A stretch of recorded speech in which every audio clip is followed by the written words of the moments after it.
Good afternoon, everyone. Buenas tardes, todo el mundo. Voy a pasar el programa inmediatamente a nuestra colega Lisa Said para comenzar las sesiones de la tarde.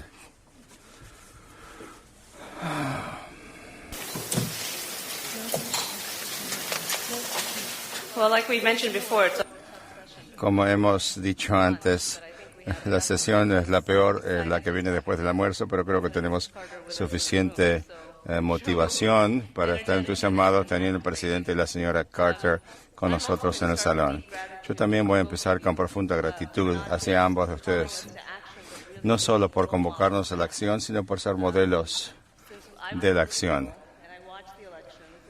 Desde que yo era niña y miré las elecciones, observé las elecciones y lloré cuando usted no fue reelecto. No era niño, tenía 7, 8 años, pero sí siendo motivado, viendo lo que ustedes dos han logrado. Que nosotros de jóvenes y ahora un poquito más mayor consideramos que algo más que una inspiración es de cómo hacer el trabajo de su gran servicio para nosotros. Y se puede ver como testimonio como por cuánta gente está pidiendo que usted solucione problemas. Algunos de nosotros necesitamos ayuda en nuestra casa, no solo en nuestro país. Por favor, venga a casa a hacer un poquito de mediación con mis hijos. Pero eso da crédito no solo a cuánto lo admiramos, sino a cuánto lo amamos y queremos ser como ustedes. Voy a empezar con una oración. Sé que es un poco extraño, pero yo lo puedo hacer ahora, ya que no estoy con el gobierno de Estados Unidos. La razón por la cual quiero comenzar con esto es que estamos hablando de religión y religiosidad y hablando también de espiritualidad.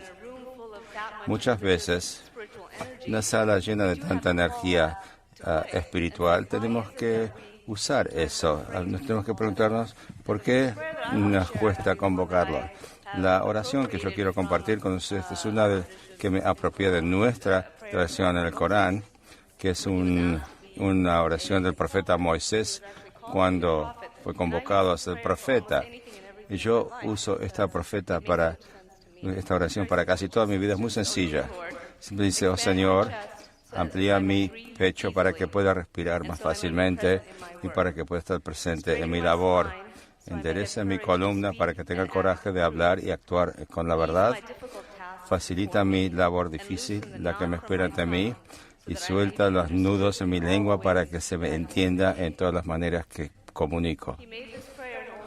Él hizo esta oración para asumir la labor de ser profeta, y ninguno de nosotros piensa que esa es la carga que tenemos nosotros.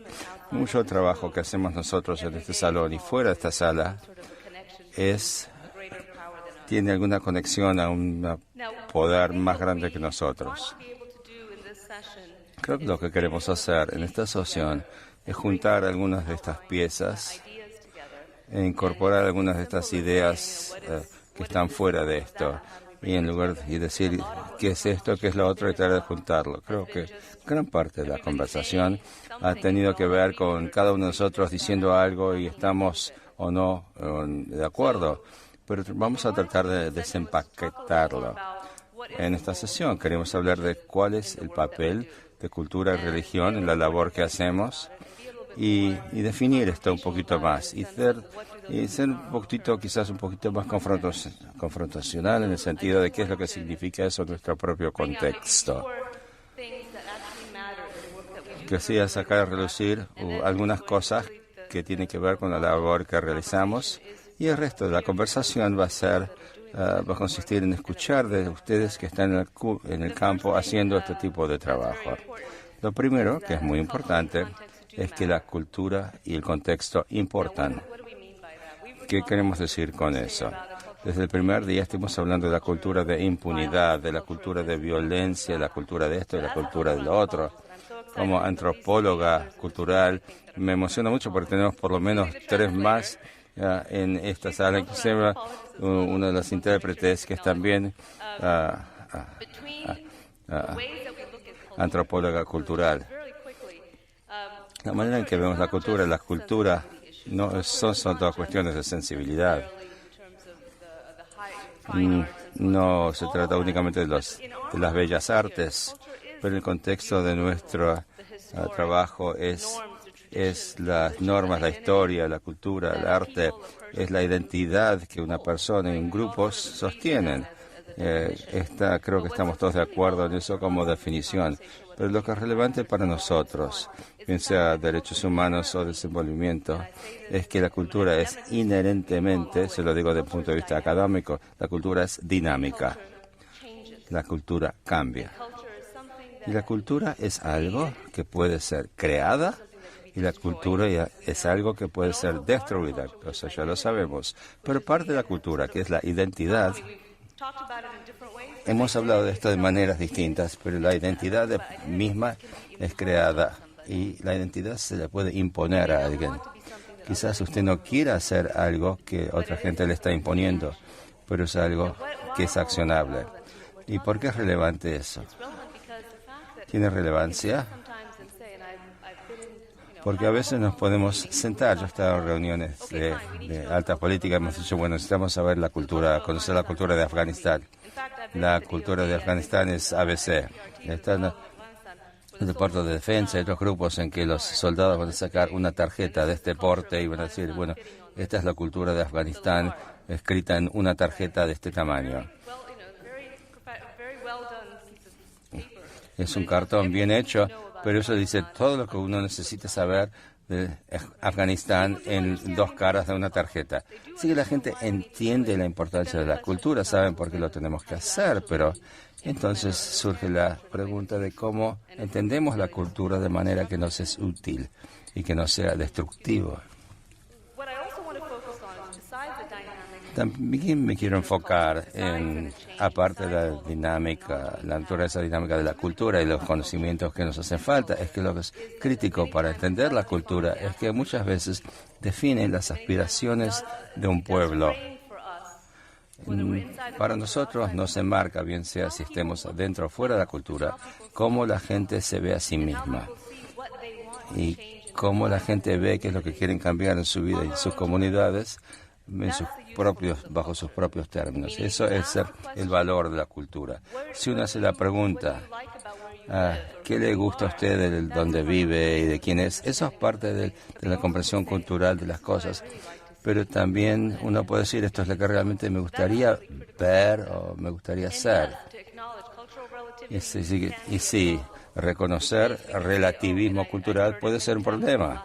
Esto lo escuché varias veces en los últimos días. Tenemos gente que nos dice, bueno, ¿cuál es su cultura? Por lo tanto, no lo podemos tocar.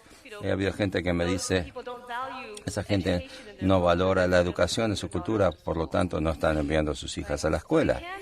Así que es algo que se puede abordar, pero a veces hay que decirle, bueno, si probablemente habló de esto con ellos, ¿es realmente un valor que tienen ellos? Por ejemplo, un ejemplo, en los barrios bajos de Karachi, estuvo teniendo problemas de salud, realmente es un lugar espantoso donde vivir. Pero fuimos ahí a mirar programas de salud, pero también la campaña de nuestras oficinas allí. En ese entonces eran programas de educación. La educación no se estaba valorando, las niñas no iban a la escuela, así que teníamos que ir ahí para que ellos entiendan el valor de la educación. Eso era la campaña. Bueno, estando ahí nos encontramos con mayores, jóvenes, religiosos. En ese momento yo decidí cambiar el texto. Empecé a preguntar, ¿qué es lo que está ocurriendo acá? ¿Qué funciona? Y todos me miraron con esa cara y me dijeron, como puedes ver, nada funciona, todo está roto. Entonces seguí preguntando, ¿y por qué vives acá? ¿Y por qué sigues acá? Hasta el final alguien me dijo, bueno, todos nos cuidamos mutuamente. Y luego alguien dijo, bueno, no dejamos que nadie pase hambre, no dejamos que nadie viva sin albergue. Entonces estaba diciendo todas cuestiones positivas de dónde viven. Finalmente, una señora mayor, considerada una maestra religiosa, me dijo, pero sabes, no hay bastantes de nuestros niños que van a la escuela. Y yo le pregunté, ¿y por qué? ¿Por qué no van a la escuela? Y ella me dijo, sabes, no hay suficiente de ellos que van a la escuela porque demasiados de ellos están enfermos. Y tantos están enfermos porque salen afuera y caminan ahí directamente en los desechos, en heces, sin zapatos. Y en esa conversación lo que empezamos a ver era que ellos tenían a la vez una solución al problema. O sea, entramos ahí con el concepto de que ellos no valoraban la educación y que los niños iban a la escuela, y porque pensamos que, bueno, que no van y a las niñas se les niega la educación, pero después de esta conversación se tornó en algo creativo, porque resultó ser ya no una cuestión de valores ni la forma que querían interactuar con eso, sino una cuestión de cómo formulamos la pregunta y a qué conclusión llegamos. Y quería compartir eso con ustedes simplemente con el contexto de valores. Yo quisiera cambiar ahora, y esto he pedido que los oradores hablen de esto, qué es lo que va a pasar, qué ocurre dentro de las culturas que es dinámico y por qué es relevante a nuestra conversación. Y la razón por la cual quería decirlo es que dentro de las culturas hay cuestiones que pueden estar cambiando de afuera. Hay gente desplazada, hay generaciones de gente que están en campamentos de refugiados que no pueden transferir su cultura a otra gente, que no saben trabajar en los campos de la misma manera, no pueden hacer crecer alimentos, así que no pueden transmitir esa información y se pierden cosas en el proceso. Esas son influencias externas, pero las influencias internas son también críticas. En esta conversación vamos a hablar de la dinámica de cultura y religión, cómo se reflejan en las reformas internas que están ocurriendo, cuáles son, cómo las podemos identificar. No se trata únicamente de que otros líderes religiosos no han hecho y jamás van a abordar estos temas. ¿Por qué podemos decir que eso está cambiando? Bueno, antes de que esto sea un choque al sistema, por ejemplo, en Estados Unidos hemos tenido un problema con muchas musulmanas que sienten que no están representadas. Por lo tanto, quieren ser líderes de oraciones ellas mismas y han creado su propia estructura para eso. Eso ha sido un cierto choque al sistema porque que las mujeres lideren oraciones, eso ha creado un problema de por sí. Pero en los últimos 30 años, mujeres dentro de las mezquitas, trabajando con el liderazgo, abordando el tema de siendo una mezquita inclusiva y asumiendo posiciones de liderazgo y de toma de decisiones en la mezquita. Eso desde luego va a tardar más, ha sido una cosa muy lenta, pero ha afectado la forma en que operan las mezquitas en Estados Unidos. Para que yo pueda escribir un sermón, y he escrito muchas para que dicten mis imames como musulmana, ha sido más eficaz para mí, mi capacidad de mujer, ha sido más eficaz que directamente si yo fuera a pronunciar el sermón, porque ese mensaje que yo he escrito fue transferido por el imán. Ese es, por ejemplo, un ejemplo de cómo esa reforma, ese efecto puede ocurrir dentro de ese contexto. Pero es evidentemente algo a largo plazo y tarda tiempo. Pero yo quiero decir, especialmente en el contexto de esto, la reforma está ocurriendo en manera amplia. No está tan estancado como mucha gente quisiera pensar. Es que simplemente porque no podemos contar o pensar esa reforma en términos nuestros. No está ocurriendo de manera... Yo sé que hace 3 o 4 años, antes de la revolución, había un documento muy interesante. Se habló mucho del papel de las mujeres dentro de los movimientos islamistas. Y esto fue escrito por mujeres dentro de esos movimientos. Ellos habían descrito cosas que ellas necesitaban ver, pero no apareció en primera plana, no se difundió mucho, pero entonces eran conversaciones que ya estaban ocurriendo. Y podemos ser parte de esa conversación. Ahora, en términos del Corán, hemos tenido traducciones hechas por mujeres feministas, escritos desde el punto de vista feminista.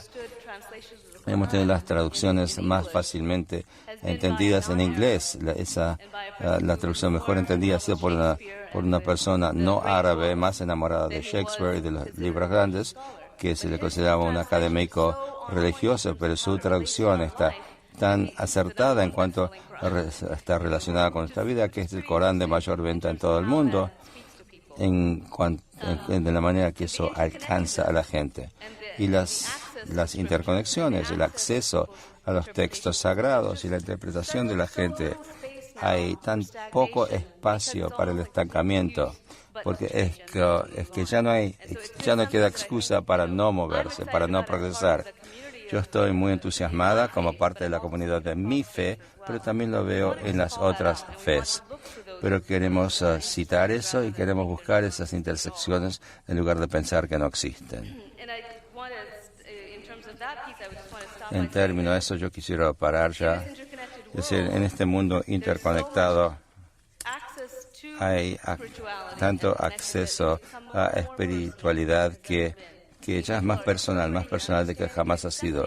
Gente está interpretando y aceptando la religiosidad en sus propios términos, más de lo que jamás lo hayan hecho.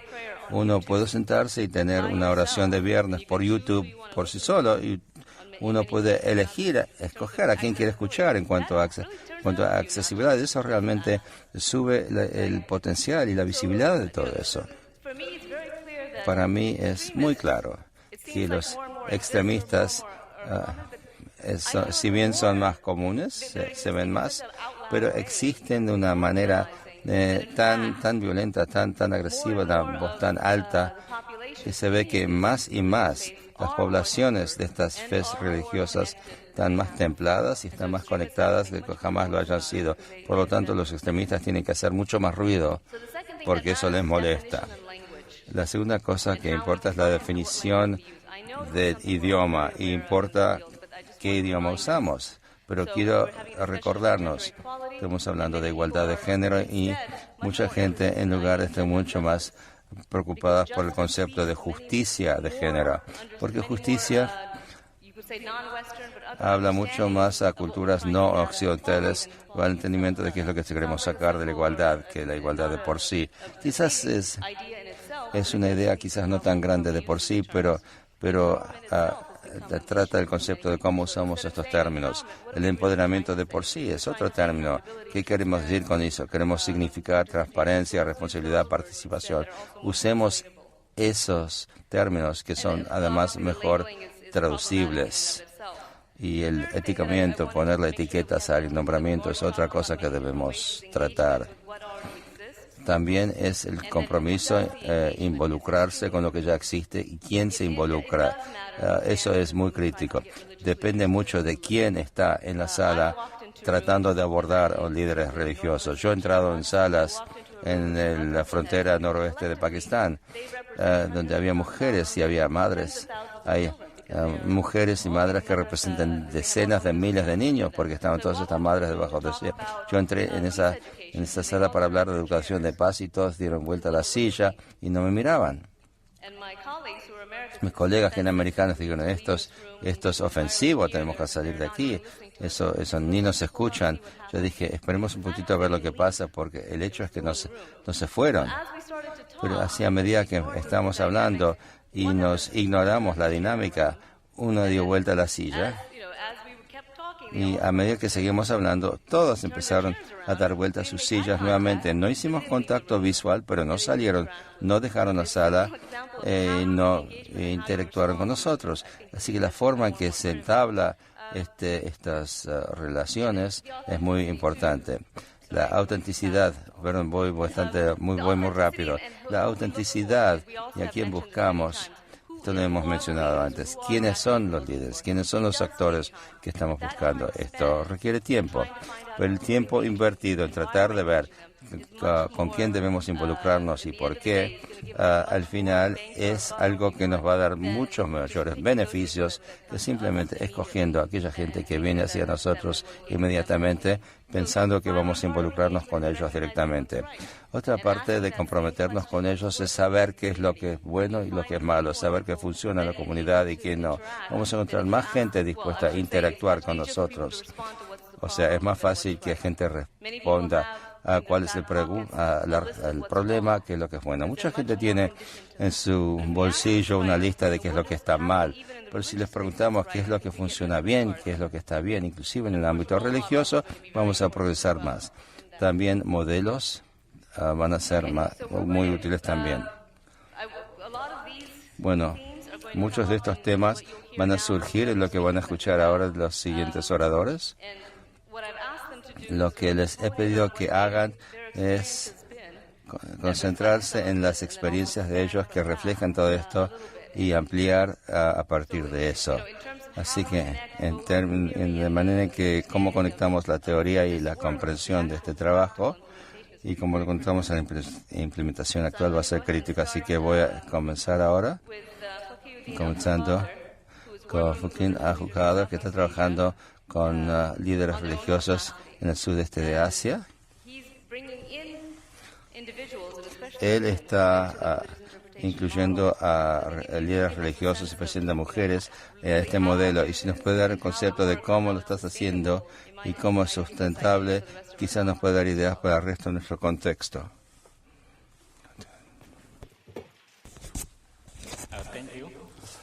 Muchas gracias, señor Shalom. Buenas tardes. Mi nombre es Akif. Yo trabajo con la comisión que trabaja para el involucramiento de la gente, la democracia.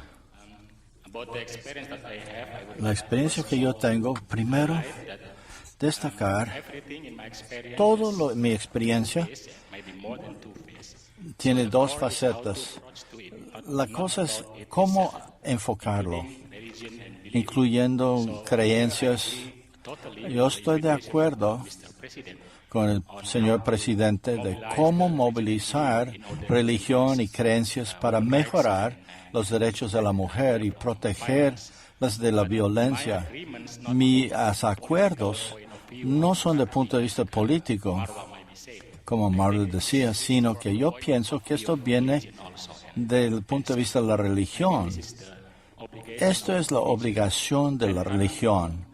Yo vengo de una escuela islámica. En mi experiencia, se dice el involucramiento de líderes religiosos en abogar e interpretar la violencia contra la mujer en Indonesia tiene cierto contexto. Pero el término de líderes religiosos no debe entenderse como en Egipto, porque en Indonesia no hay algo, digamos, formal. No hay una institución formal que produce líderes religiosos. Quizá esta es la diferencia. En Indonesia generalmente se puede decir hay justicia, digamos, pero mucha justicia social. Cuando se hace una interpretación religiosa, se usa la interpretación religiosa. Se puede encontrar en Indonesia otros líderes que apoyan y defienden para la justicia en general. Ahora, en Indonesia tenemos este tipo de líderes que usan en diferentes niveles, local y en el Parlamento, en Ejecutivo y Comisión Nacional de la Violencia contra la Mujer y aún en la Comisión para Derechos Humanos. Estos líderes que vienen a ese tipo de oficina, digamos, no para ofrecer una perspectiva, sino trabajar y juntos para tener la justicia de género. También se puede reconocer como éxito de la planificación familiar debido a estos líderes religiosos. En Indonesia tenemos como una ley para educar a todos la violencia contra la mujer, también por los líderes religiosos, porque en el público siempre se usa la religión para interrumpir esta ley. Entonces, en el pasado, hay otras interpretaciones que utilizan la religión para defender esa ley, pero la ley ahora es positiva en este sentido. Esto es lo que sucede en Indonesia, pero yo no quiero decir que todo llega a ser con éxito, porque ya saben que el género y la dinámica del género, aún en América, que tienen mejor educación y economía, todavía la violencia de género existe. Es un problema todavía. Pero por lo menos en el país y en la religión llega a ser muy poderosa. Ciertos líderes legislativos que nos apoyan y son nuestros defensores para la justicia. Ahora, la cuestión de cómo sucede, qué es lo que funciona o qué es lo que no funciona. Yo no sé porque no soy sociólogo y tampoco soy antropólogo, pero yo quisiera decir lo que es mi experiencia. Este tipo de proyecto de traer varios líderes para venir a tener conciencia, parece que hay múltiples estrategias y aspectos. Por ejemplo, empezamos con encontrar el más poderoso, o la más poderosa autoridad. Si no tenemos ese tipo de cooperación, o hombre-mujer, entonces tratamos de encontrar el segundo nivel, el hijo o hija de los líderes. Pero por lo menos, tradicionalmente, la autoridad tradicional no hace ese tipo de entrenamiento, pero eso es lo que deberíamos hacer en realidad. No solo porque tenemos también un socio con la Universidad Islámica, y la Universidad Islámica tiene un centro para los estudios de la mujer. Deja que la mujer tenga su perspectiva y que haga ese tipo de interpretación de las diferentes interpretaciones que existen. En Indonesia tenemos currículum en base a estudios de género. Tenemos, vamos a decir, la preferencia y tenemos libros islámicos, el Corán, todo eso, muchas cosas escritas por esas autoridades en este aspecto. Entonces, muchas cosas trataremos de decir, por lo menos cuando traemos y les preguntamos a los líderes religiosos para que vengan a la mesa o al foro como este. No se trata de las interpretaciones, sino que empezamos con las realidades de las mujeres. Entonces, tratamos de convencerles que estos problemas son los problemas reales. Es el punto de arranque. Y luego, cuando ellos están convencidos acerca de este problema, tratamos de atraerlos al tema de la religión y lo platicamos. Después, dejar que ellos interpreten la religión. De esta vez estoy de acuerdo que la interpretación es mucho más personal.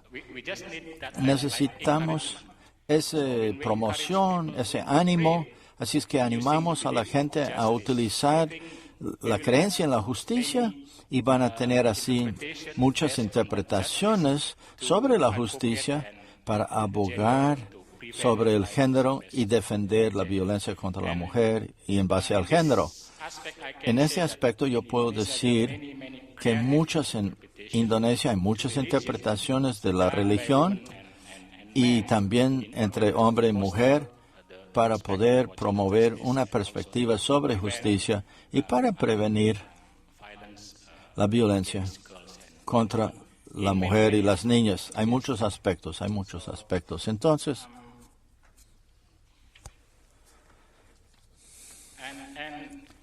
y usamos muchas estrategias en las democracias sobre la religión. Usamos canciones, salawat. Le llamamos salawat Kadilan, la calidad de salawat de la justicia, pero de hecho es salawat de género también de género.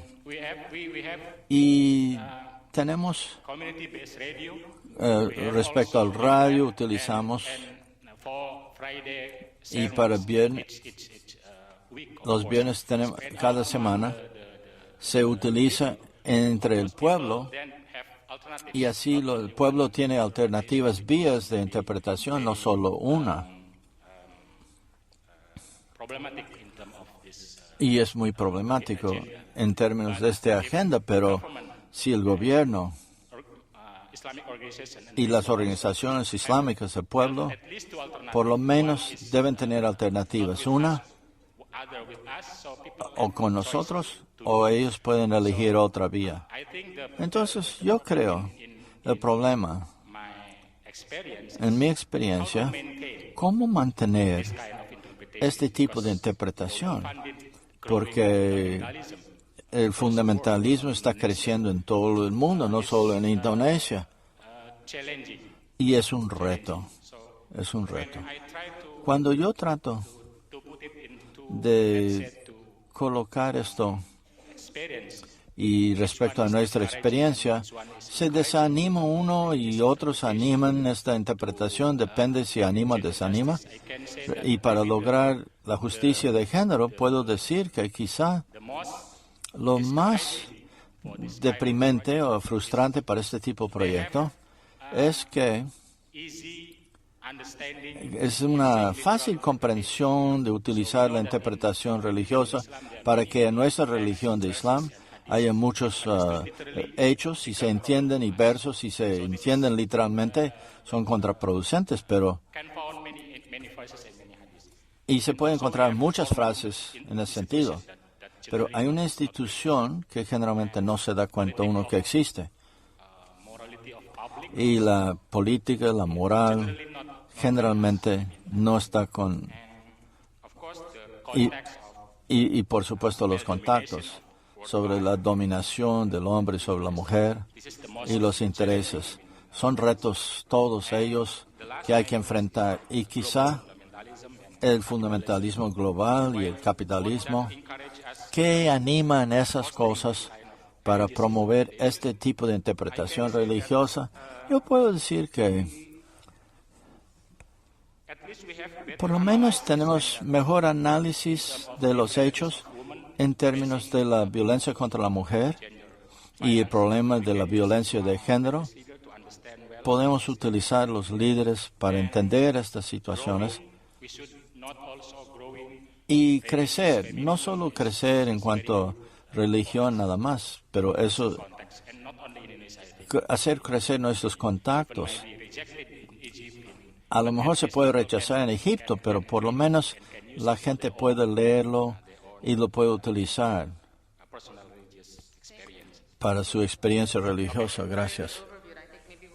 Es muy buen resumen y como lo platicamos en los detalles, estás hablando de un asunto importante que cómo sienten los líderes religiosos hacia la violencia de género y los mensajes que queremos dar. Nos frustramos porque no dan nuestros mensajes. Lo que estás tratando de hacer es ser de parte de la educación, parte de la concientización y ser responsable de esos puntos de vista. Sí, es algo que hemos visto en general que tiene mucho impacto en involucrarlos. Otra, Kalim, podemos mover contigo.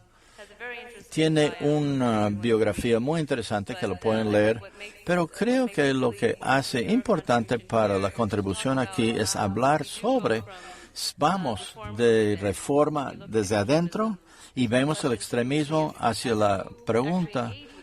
Mientras que te involucras con extremistas, hay un narrativo, hay un diálogo, hay una forma en términos de la reforma y la narrativa que hacemos para poder ver ambos y para cuantificarlo y para ver si las demás personas lo comprenden, que esa es la vía que los traen desde esa creencia en que están. Si puedes darnos algo sobre eso y el cómo. Sabemos el qué, pero no hemos dicho nada sobre el cómo, y eso también viene en juego. Assalamu alaikum wa rahmatullah. Salatu salam ala rasulillah. Peace and blessings be upon all of you without equivocation, prejudice, reservation. I quote Christ Jesus, son of Mary, peace and blessings of God be upon both of them. When he recited de Shema Israel,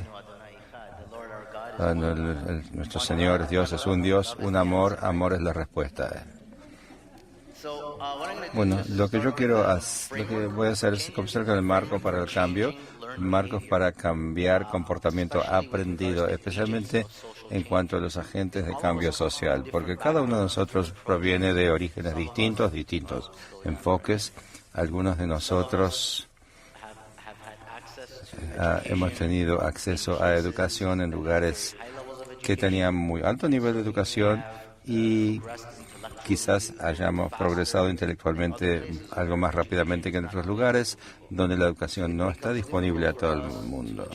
Por lo tanto, es difícil para nosotros tratar de imponer a gente que no ha llegado aún a ese nivel los puntos de vista que tenemos nosotros después de nuestra travesía educacional y hemos llegado a este lugar simpático y queremos que todo el mundo piense como nosotros.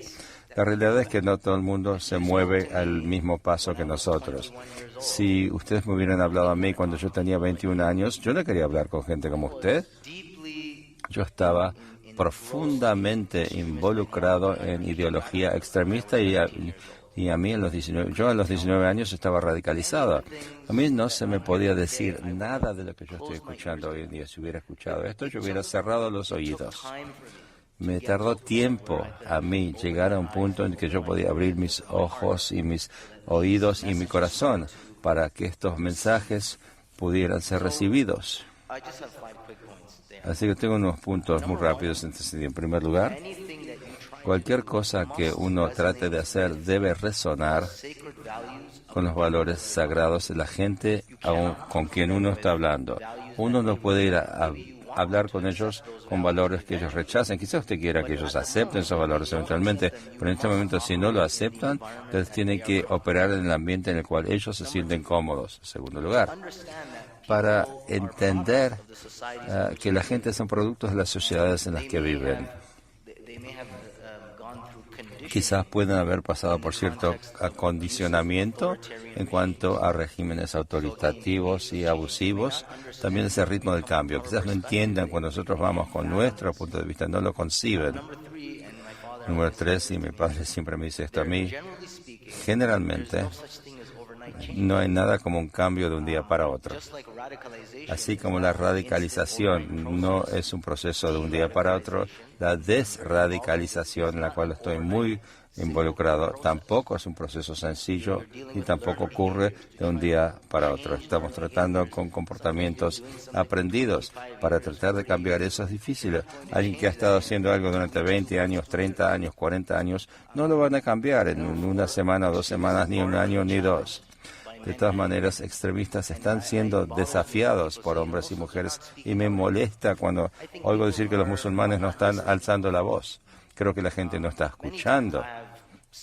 Muchas veces yo he visto a musulmanes alzando la voz, pero no reciben la atención de los medios de difusión. 2 personas van y gritan contra América, contra los judíos y de repente ya son expertos sobre el Islam y aparecen en todas las televisoras, especialmente en canales como Fox. Y número 5, las cosas están mejorando. Miren dónde estábamos hace 70 años. Estábamos quejándonos de las Naciones Unidas en nuestros talleres, pero miren dónde estamos ahora 70 años después. ¿Dónde estábamos hace 70 años? ¿Podemos haber tenido conversaciones con la clase de gente que está aquí hoy? No, así que las cosas han cambiado mucho.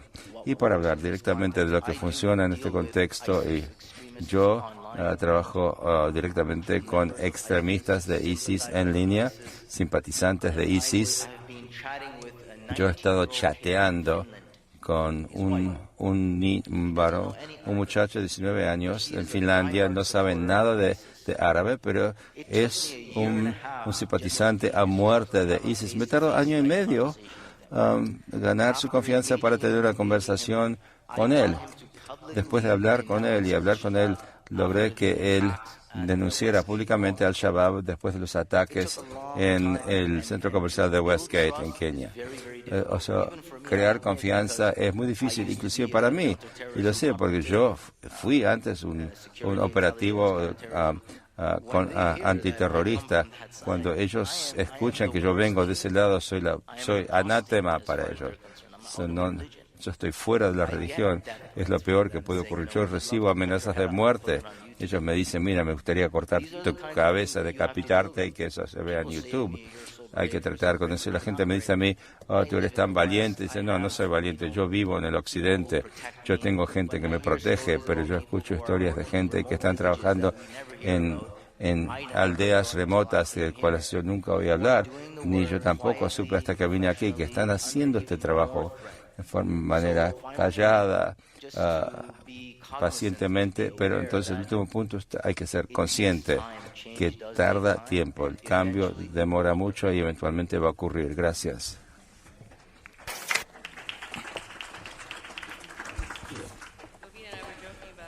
Estamos haciendo una broma de la idea del tiempo.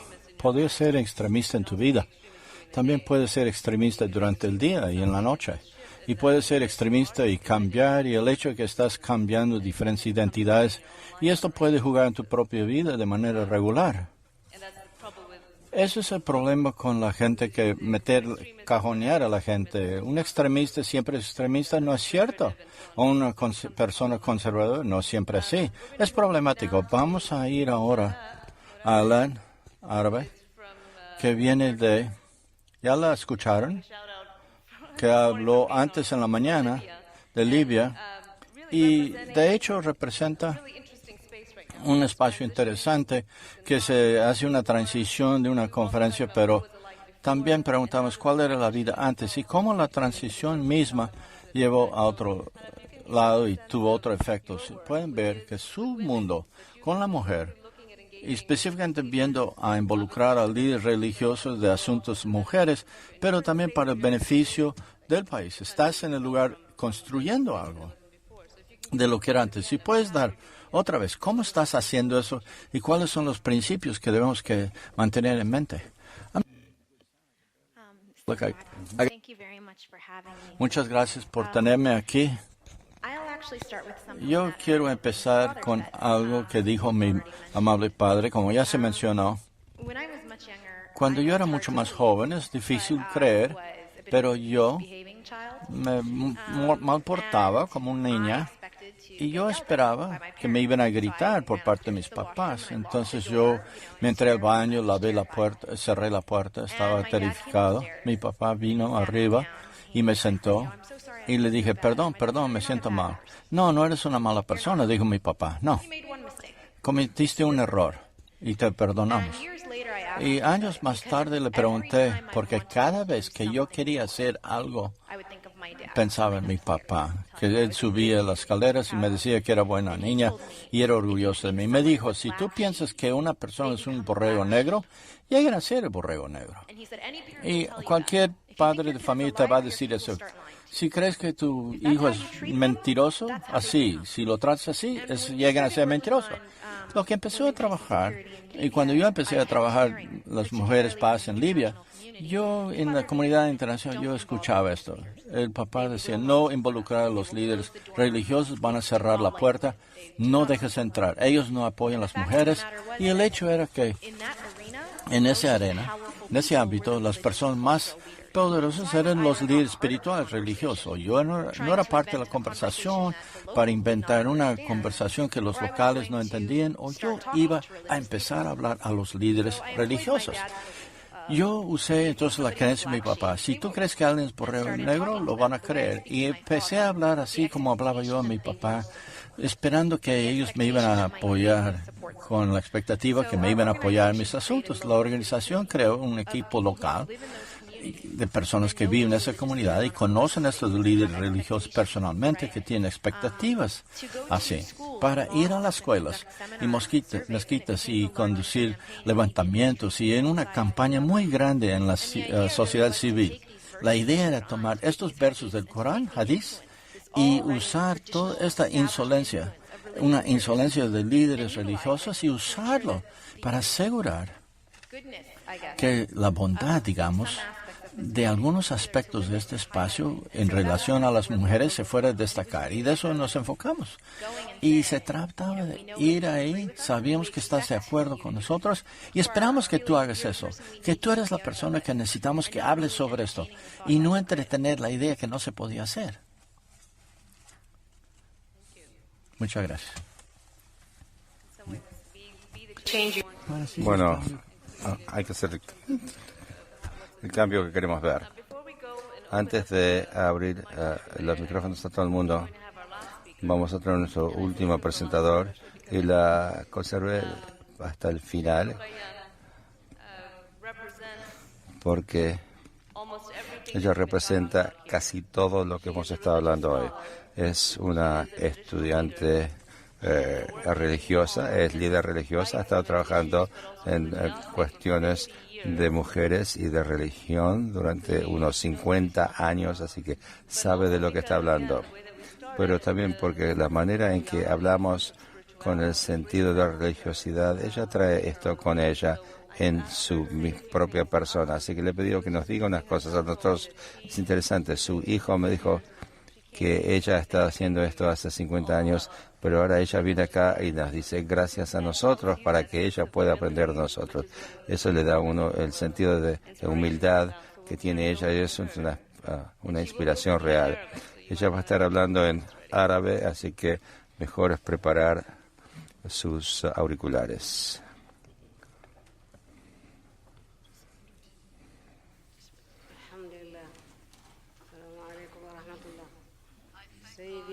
Agradezco a Dios, al señor Jimmy Carter,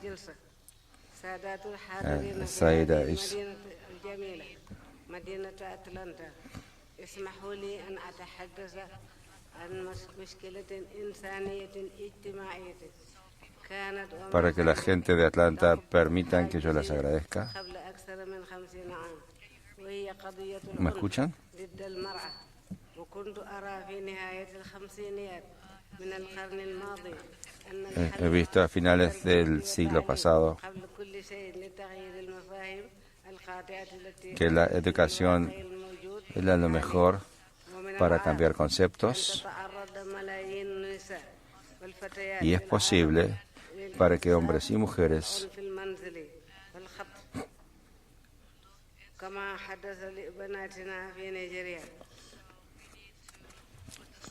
así que tenemos que detener la violencia doméstica y la violencia en general, así como lo que ocurrió con nuestras niñas en Nigeria. Algunas personas creen que este tipo de violencia contra la mujer es una sunna, o sea que es tradición del profeta, y por lo tanto yo convoco a millones de musulmanes y a todos los sectores de la sociedad que combatan este fenómeno que es destructivo, este comportamiento destructivo que conduce a destrucción, y debemos cooperar para poner fin a las violaciones de derechos humanos y ayudar a sostener y apoyar la educación para poder mejorar el estado de las mujeres. En mi experiencia, yo estaba sola en esta lucha en mi país natal, que causó que yo me emigrara a Ghana en 1958, antes de la independencia de Senegal.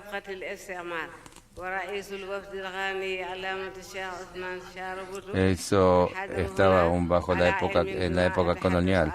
Me dieron la bienvenida en Ghana, me recibieron bien porque hay muchos musulmanes. En conclusión, con la esperanza de que su hospitalidad y su bienvenida a este foro ayudará a realzar el tema que nos importa, les deseamos mucho éxito y muchas gracias. Y adiós.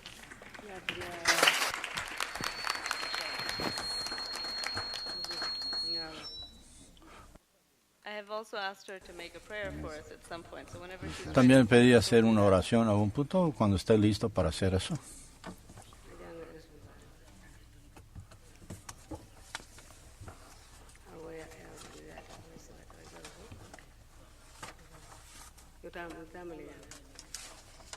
Bismillahirrahmanirrahim. En nombre de Dios más compasionante, más misericordia, más compasionado, en tu nombre llamamos por ayuda para llegar al camino correcto y mostrarnos el camino correcto. Todos estamos en una situaciones bajo tu creación y esperemos que nos des la capacidad de dar caridad y que nos cuides. Y por favor, darnos la bendición de los niños, que nadie me puede dar mejor premio que tú, Dios. El Dios haga el cielo, el paraíso, que sea mi último lugar. Y bendición a Dios por Muhammad, el profeta, el último de los profetas. Y oramos porque nos lleves a tu camino correcto. Muchas gracias, Dios.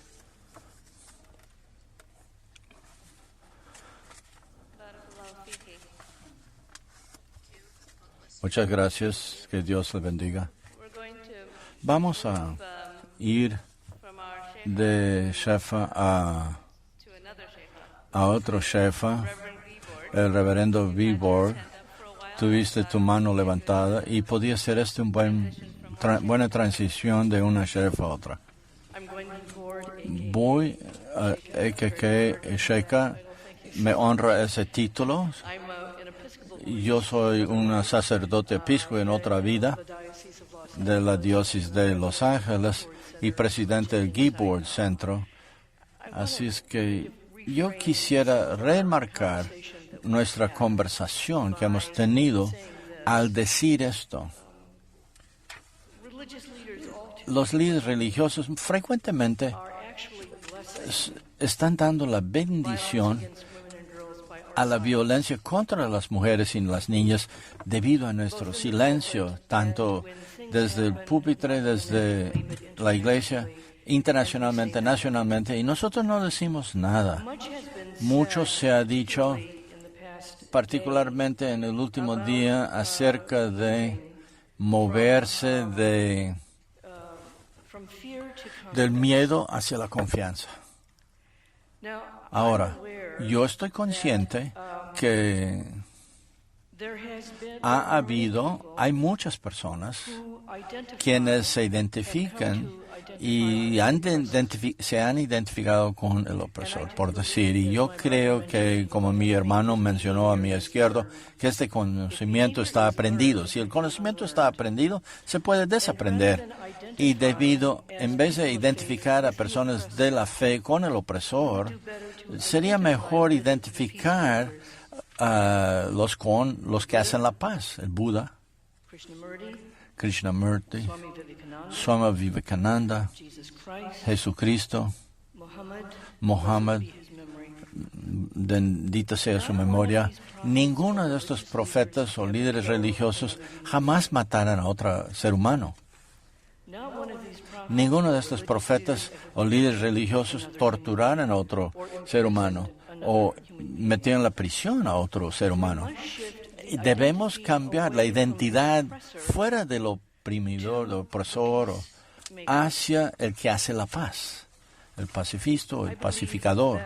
Yo creo que los medios sociales pueden tener un papel muy positivo, tremendamente positivo en esto.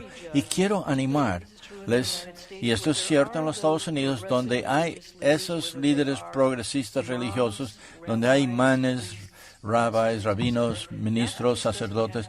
No que esto no sucede en otros países, quiero estar claro con eso, obviamente, pero para compartir con el centro de Carter aquellos sermones que escuchamos que pueden ser utilizados como modelos para las personas en todo el mundo cuando se trata a una interpretación inclusiva de nuestros textos sagrados. Y también quiero animarnos para atravesar el pasillo, por decir, trabajar entre nosotros, queriendo decir, nos animamos, no tenemos que hacer algo, pero les animamos a que llevemos aquí a la mesa aquellas personas que a lo mejor son pentecostés, evangélicos o fundamentalistas, en cualquier forma, de animarles a que tengan la conversación con nosotros. ¿Va a requerir tiempo? Tenemos tiempo para hacerlo. ¿Va a requerir paciencia? Tenemos paciencia. Y va a requerir una cantidad sin fin de buena voluntad. Pero mientras sigamos con repetir que a las enseñanzas de Buda, las enseñanzas de Jesucristo, las enseñanzas de Krishnamurti y de Muhammad, bendición su memoria, las enseñanzas, no las interpretaciones, las enseñanzas, nosotros con el tiempo y con buena voluntad entre nosotros llegaremos a donde queremos llegar. Requerirá tiempo. Muchas gracias.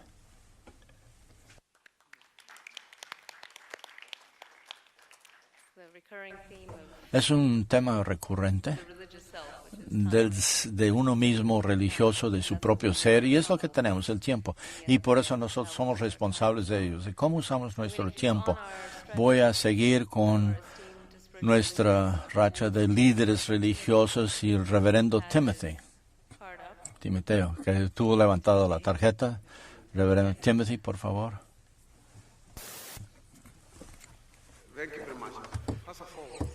Muchas gracias. Estoy muy agradecido que me ofrece esta plataforma para presentar mis ideas y también aprender de las ideas de otros.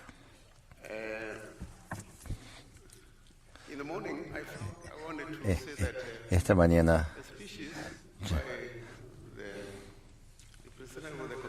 yo quería decir que a la persona que era la señora que el vicepresidente, la alta comisionada de Derechos Humanos, cubrieron mucho de las ideas que deberíamos estar discutiendo para combatir en pos del bienestar de la humanidad. Y en esa humanidad incluyen hombres y mujeres.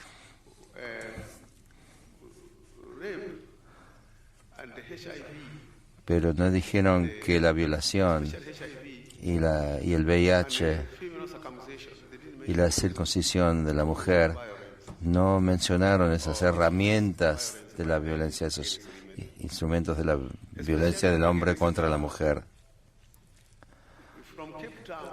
Desde Cape Town hasta el Cairo, desde Ciudad del Cabo hasta el Cairo, desde Somalia hasta África Occidental, hay un concepto de reducir a la mujer a ser propiedad, procesándolas para ser esposas, procesándolas como una fábrica para ser madres. Y ese procesamiento se hace a través de la circuncisión. La mujer pasa a ser propiedad mediante la circuncisión. La mayoría de esas casas han sido hasta Ghana, Sudáfrica. En el medio de esas casas en las cuales la mujer es circuncisa, se convierte en material vivo en propiedad. Una mujer circuncidada es un producto bruto, ya no tiene ningún valor. Cuando cuando sufre la circuncisión por el padre es terrible. Esto es lo que llamo el cambio de emasculación. Ella no está involucrada en la negociación del valor, de su propio valor. La mujer es propiedad. Entonces, el comprador, si ella no queda embarazada, le devuelve la hija al padre. Además, el comprador la puede disciplinar, pero la disciplina de manera que resulta tortura. El comprador puede modificar su valor casándose con otras mujeres, así que en Kenia, en este momento,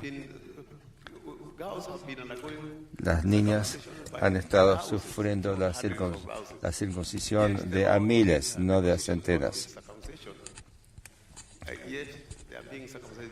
Aún si bien no está permitido, hay ciertas costumbres que los hombres no saben tener a mujeres. Circuncisión es tabú, acostarse con una mujer que no está circuncidada. Todas estas cosas requieren educación. Y es difícil porque algunos de estos hombres son miembros del Parlamento, supuestamente educados. Hay otro tipo de educación. Yo quisiera que la mitad de nosotros que somos liberados, como yo, la mitad somos como yo y otra mitad son opresores y tienen otro punto de vista del mundo y otra forma de pensar. Tenemos que transformar e interactuar con otros hombres que no son como yo. Porque hay muchos. Estoy muy feliz. La última vez que estuve aquí, fuimos a Washington, tuve una comunicación para verlo a Bush. Jimmy Carter sabía que no todos los presidentes eran como él y a quienes él podía influenciar. Sí, creo que tenemos que tratar a nuestro propio nivel cómo influenciar a esa gente. Como dije, hay muchos instrumentos para controlar a la mujer. No solo la circuncisión, sino también el VIH. Cuando un hombre se casa con 10 esposas, él las controla todas, transmitiendo el VIH de una a la otra.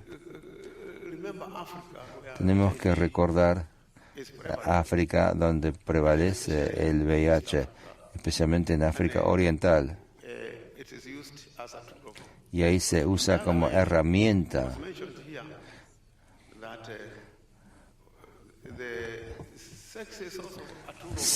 Se mencionó aquí también que el sexo es un instrumento de la guerra para dominación.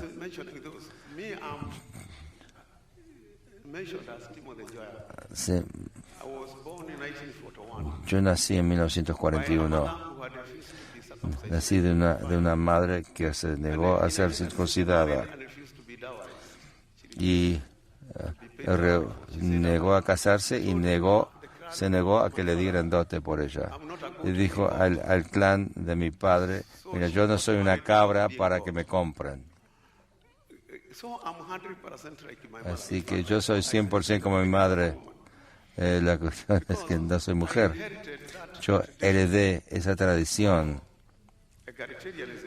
de egalitarismo, de igualdad, de determinación, porque cuando mi madre se negó a la circuncisión y logró convertirse en maestra, la primera mujer con certificado de maestra, todas las mujeres en su zona se negaron a la circuncisión. En mi distrito ya no hay más circuncisión. Y eso merced a una sola mujer. Yo sé que por yo solo, no soy mujer, pero yo duplico a mi madre. Soy como mi madre, si bien físicamente soy como mi padre. Imagínense que estuviésemos luchando por la igualdad del hombre. No fue posible por las leyes que son arcaicas.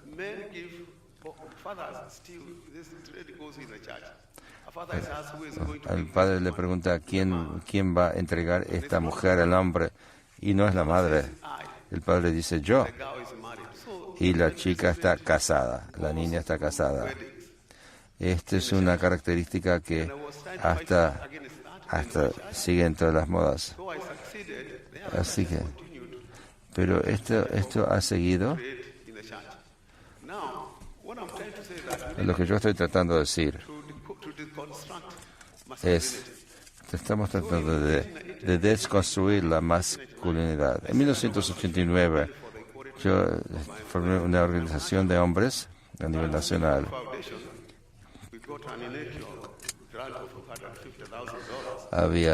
Tuvimos una beca de $50,000 para poder ir a la escuela. Pudimos organizar mezquitas. Realmente hay muchas mosquitas hoy en Kenia que abogan por la igualdad entre hombres y mujeres. Y esto ha estado establecido desde 1989. Ahora, desde el 2004 hasta ahora, esta organización realmente ha ganado mucho impulso. Esto lo hemos hecho a través de conversación, demostración. Si ustedes vieron a mí el resumen, a mí me han acusado de muchas cosas y estoy brutalizado y encarcelado muchas veces por abogar especialmente la igualdad entre hombres y mujeres y abogando por una posición que aboga por la igualdad. Nuestra posición ahora es la mejor. Pero esto ha sido demorado y postergado por el Parlamento y ahí está la lucha. La tradición africana favorece al hombre. Eso alienta a los hombres a tener cuantas más mujeres puedan. Así que tenemos formas distintas de matrimonio. Ahora tenemos tradicional, hindú, cristiano. Es como mi hermano que está hablando aquí, que fue radicalizado y desradicalizado. Para mí, yo sigo a un radical.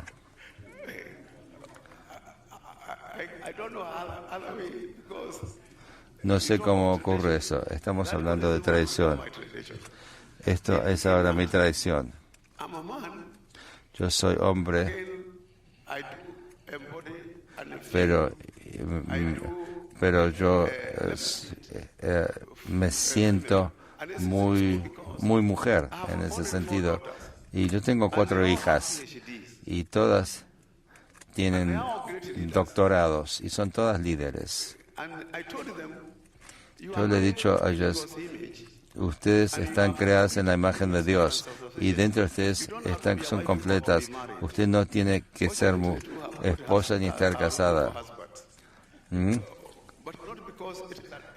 Pero esto no es necesariamente la definición del hombre. La mujer no se identifica por maternidad ni por ser esposa, ella es completa de por sí. Esto es lo que yo le he enseñado a mis hijas. Perdón, se le escucha tan mal al señor.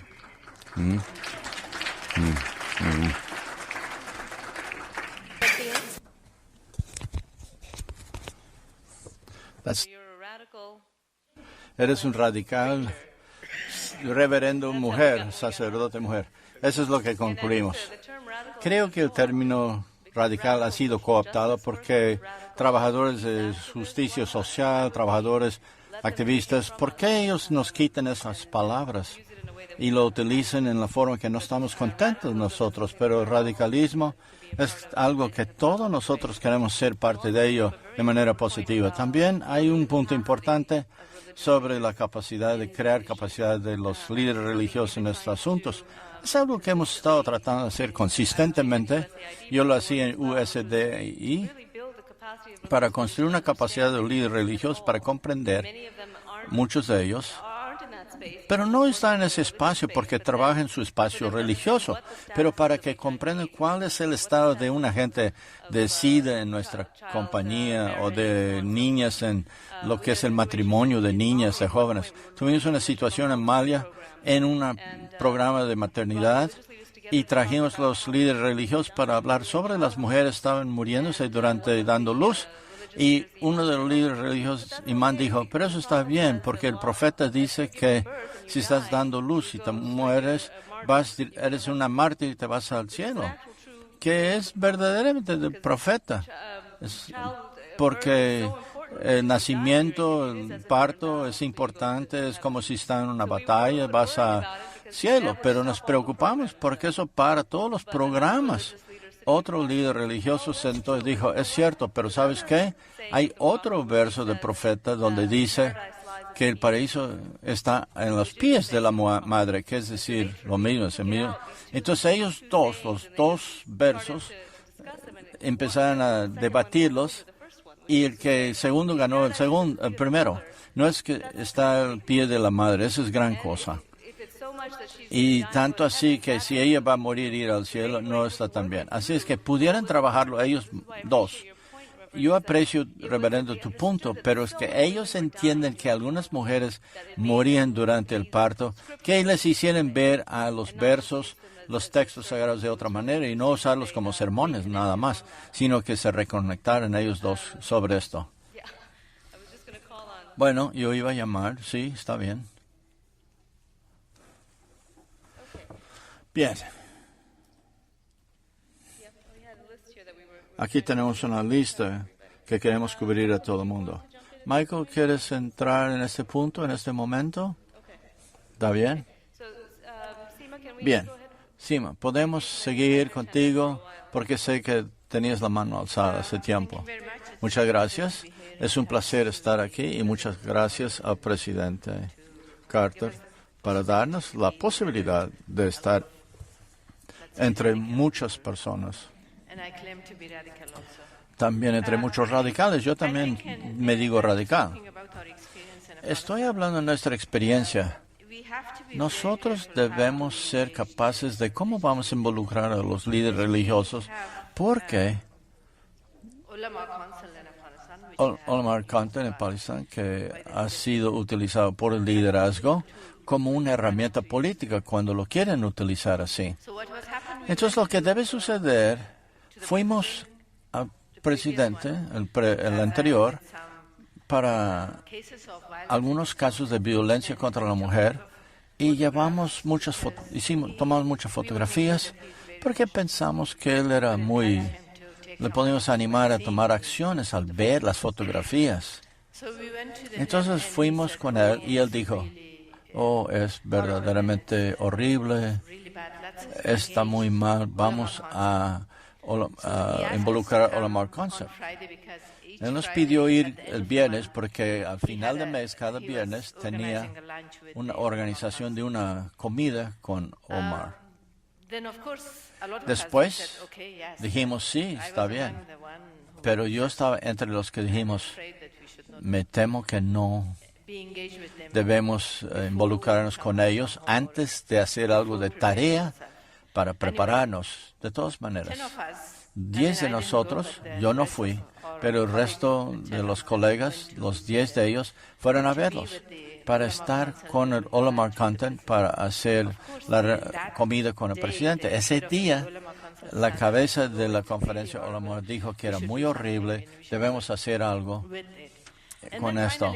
Finalmente decidieron que debemos tener una conferencia de Olamar y los activistas de derechos de mujer juntos para poder hablar sobre la eliminación de la violencia contra la mujer.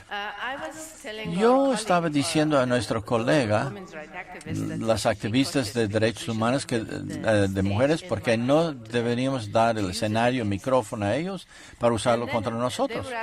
Ellos pedían que ellos escogieran el tema y el orador, y nosotros decimos, no, nosotros queremos escoger el orador y el tema. Finalmente, no estábamos muy contentos, pero en el siguiente mes, a la hora de la comida, Chilar y Olamar, el consejo, vino con su afirmación que las mujeres están hechas de la costilla izquierda del hombre, entonces no están completas. Eso salió en los medios de comunicación, salió frente a la gente. Nuestro presidente también, de alguna manera, dijo que sí a ese comentario general de Olamar Khantan. Ahora, la razón por la cual yo digo eso es que tenemos que tener cuidado cómo escogemos y cuándo escogemos a estas personas. El otro ejemplo es que tenemos la eliminación de la violencia contra la mujer en Afganistán, que de nuevo el presidente anterior tenemos esa experiencia y de alguna manera lo explotamos para las elecciones. Le pedimos si él podía sacar algo de él para animar a las mujeres a votar por él, para participar en las elecciones. Él firmó un decreto pasando la eliminación de la violencia contra la mujer. Cuando llegó al Parlamento, algunas mujeres en el Parlamento querían usarlo como una herramienta para su propia interés personal, y luego el ambiente no estaba listo. Cuando ella lo llevó al Parlamento, y los pocos líderes religiosos decían que son mulas, así se dicen, ellos se paran en contra el Islam, y no pudimos pasar la ley. Escogimos pocos artículos. Uno, en la ley dice que no pueden casar con una segunda o tercera esposa, salvo que la primera o dos esposas o tres esposos están de acuerdo a los nuevos matrimonios. Dijeron que el segundo, bueno, nos da derecho a tener esto.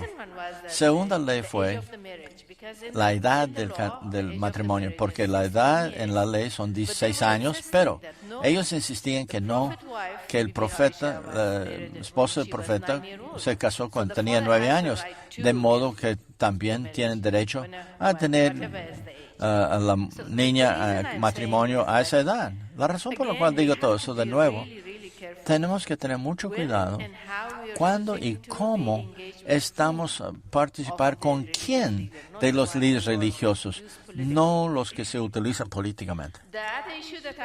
Ese asunto que yo quiero levantar entonces, si nosotros tenemos una buena ley y empujamos por el cumplimiento de la ley, entonces eso a lo mejor sea el instrumento correcto. Yo insisto sobre la educación de vida y la inclusión de derechos humanos y igualdad dentro de valores y principios en el currículum de las escuelas desde el principio hasta la educación superior, en vez de que yo pienso que eso sería alternativa a la radicalización de otro tipo de cosas. El otro ejemplo de Afganistán es que de alguna manera apoyaba por los Estados Unidos, USAID. El ministro de Educación decía se necesita para prevenir que los niños vayan a Pakistán porque pueden tener una educación radical, demasiado radical, o radicalización. Entonces todo el mundo realmente entró a la arena y insistimos nosotros, no. Lo que diga respecto a Afganistán, no sabemos cuántos tenemos. Por el sur está, aún en Sudán está dando apoyo. Irán está apoyando. Entonces dijimos, no. El control a lo que ya tenemos. Por lo menos Sergio dice, y ver qué están enseñando ahí.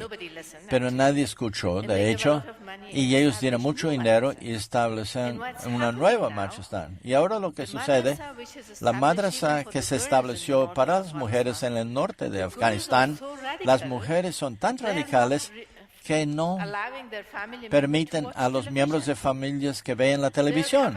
Ellos están cubriendo su cara desde los tobillos hacia arriba, hasta la cabeza. Es realmente importante cómo educamos a ellas en esto. Eso requiere una voluntad fuerte política y de alguna manera controlar lo que están enseñando.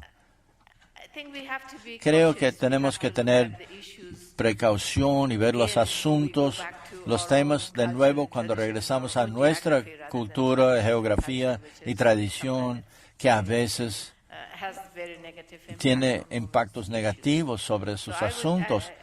Yo levanto este asunto desde nuestra propia experiencia en Afganistán. Tenemos que tener mucho cuidado y no entrar nomás así con la madrasa o la escuela religiosa y no podemos controlar lo que se enseña. Desafortunadamente tenemos ese tipo de así llamado, por ejemplo, en Afganistán nunca tuvimos este estilo negro de hijab, pero actualmente está llegando con todos estos mártires. Mártires. Muchas gracias. Bueno, estamos hablando de USAID, una nota que quería hacer cuando estábamos ahí mirando estos temas. Una de las cosas que hicimos es preparar un estudio que decía que, bueno, si actualizamos con instituciones religiosas, no solo madrasas, el estudio mostró que si creamos capacidad para que estas instituciones como las mezquitas y jueces locales, y les fortalecemos su capacidad para hacer su trabajo bien y darles a la vez una comprensión de la ley constitucional, etcétera, realmente afecta positivamente a los gobiernos y los sistemas federales. Así que eso podemos demostrarlo como correlación en respuesta a esta cuestión de que no podemos simplemente ignorar a los religiosos. Si lo ignoramos, se van a ir. No, es que no se van a ir porque más gente usa eso que otro sistema. Si les ayudamos a hacer su labor mejor, eso demuestra a por ejemplo, un juez religioso, si él entendió la ley constitucional, cuando alguien va ante él por resolver una disputa, él dirá, yo no puedo resolver esa disputa, vayan al sistema federal en lugar. Y vimos un aumento entonces en ese tipo de casos. Eso es una correlación interesante que nos dice que no podemos ignorar eso, pues la forma en que abordamos esta cuestión con ellos es tan importante como el mero hecho si los abordamos o no. Hablamos antes de evidencia y casos, estudios de casos. Muy importante hacer eso. Creo que tenemos un tiempo para una más. Sharifa, has tenido tu cartel alzado desde hace un tiempo. No sé si querías hablar aún.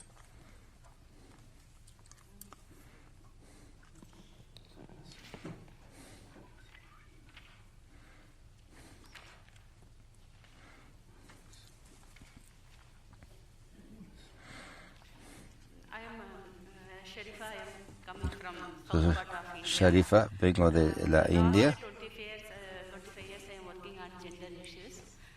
Estamos hablando de cuestiones de género y estamos trabajando en este tipo. Esto proviene de todas partes de la sociedad, no solo las religiones, el gobierno y el Estado. Yo puedo decir que hasta hay cuestiones de derechos humanos a nivel nacional e internacional.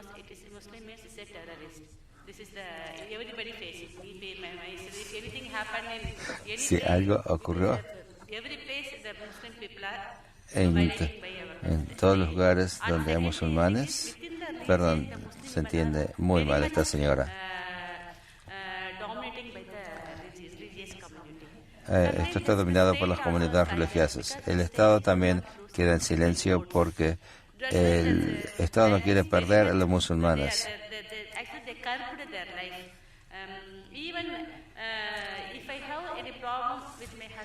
Si yo tengo un problema con mi esposo, si yo voy a la estación de policía, la policía me dice que tú tienes un consejo religioso, tienes que ir ahí. Si voy, los religiosos me dicen que ellos van a llamar a mi marido, van a convocar un chamar, que significa reunión. Llaman a mi marido, no me llaman a mí, llaman a mi padre, a mi hermano.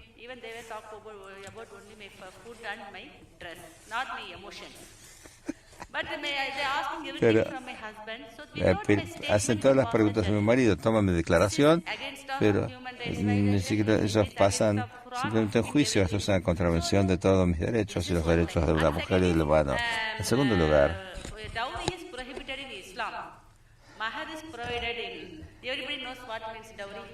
todo el mundo sabe lo que significa dote.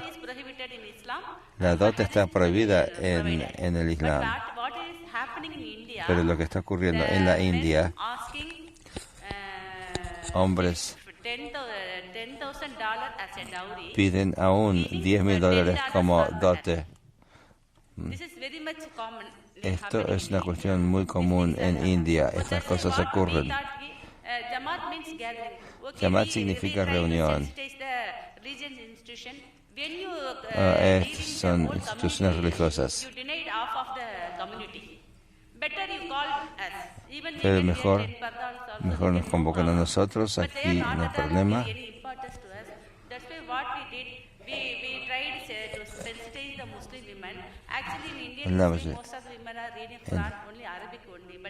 En la India, vamos a hablar un poquito más lento para nosotros, a ver si habla más claro también.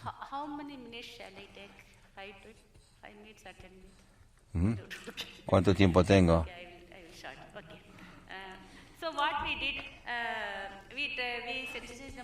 Lo que hicimos, estamos trabajando sobre eso. Teníamos gente en el Jamaat. Puede identificar esta experiencia con hombres musulmanes. Decimos que no hay ninguna institución para tratar de estos temas.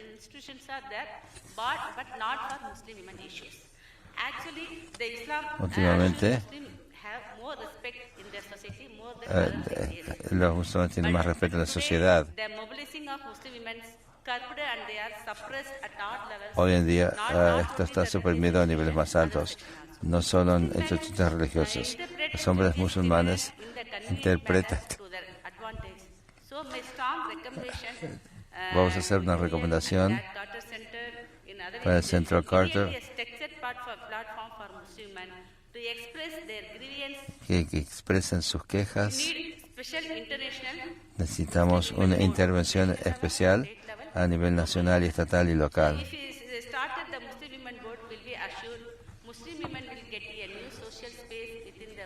Queremos que los hombres musulmanes obtengan un nuevo espacio en la sociedad.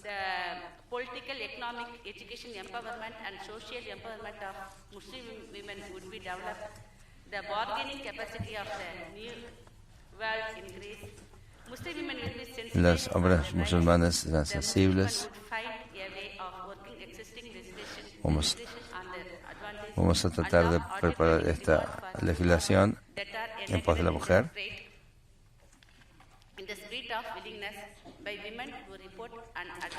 Y vamos a tratar de que las mujeres respeten y reporten esta situación en sus países.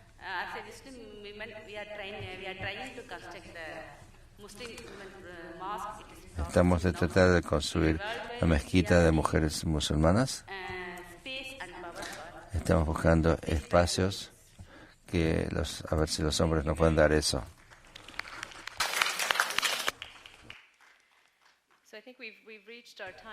Llegamos al límite de tiempo. Sé que el horario es importante para que las cosas fluyan. Vamos a terminar ahora.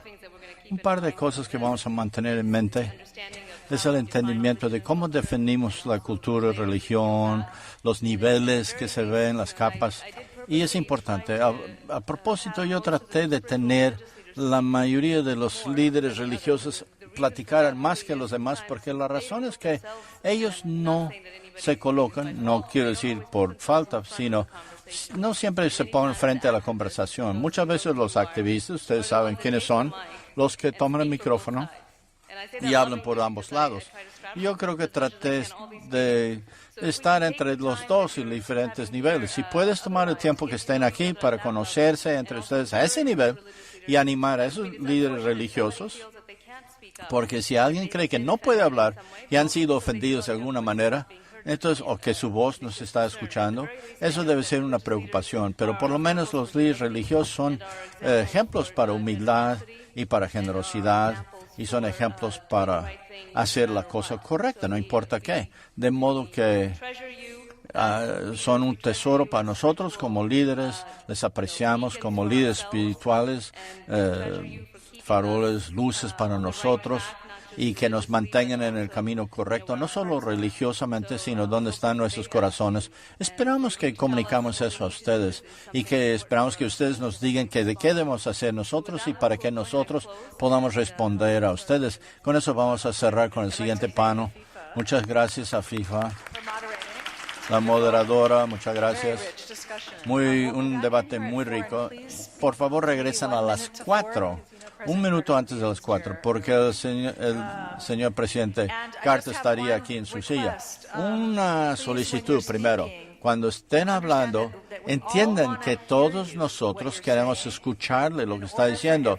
Y para que todo el mundo que ha viajado aquí, que no entiende inglés, es importante para los intérpretes que tengan tiempo para escuchar, para poder decirlo adecuadamente.